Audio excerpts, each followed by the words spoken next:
Prince Harry was left in an awkward position when he was asked to take part in a moment's silence after the death of Fidel Castro, despite some describing the Cuban leader as a murderous dictator. The silence was observed when the prince attended a drinks reception on the island of St. Vincent, during his Caribbean tour. He had been at the reception as the guest of honor to present Duke of Edinburgh awards to young people. But the country's Governor-General Sir Frederick Ballantyne, who was hosting the event, asked his guests to mark the death of the international figure. A source close to Harry said that the silence was not planned in advance and was called for by the Governor-General.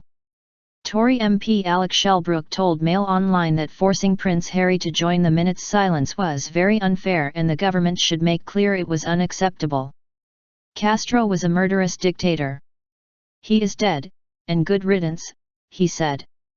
It is very unfair to put pressure on members of the royal family to take part in this kind of tribute.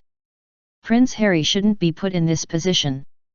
I think it would be desirable, through the usual diplomatic channels, to make sure this kind of thing does not happen again where royals are put in this situation.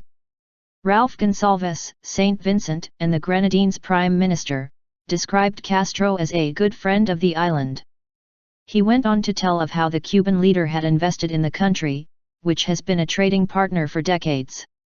And Harry was faced with no choice but to listen to the tributes to the controversial political figure and join in the silence in honor of the man who led Cuba for more than half a decade.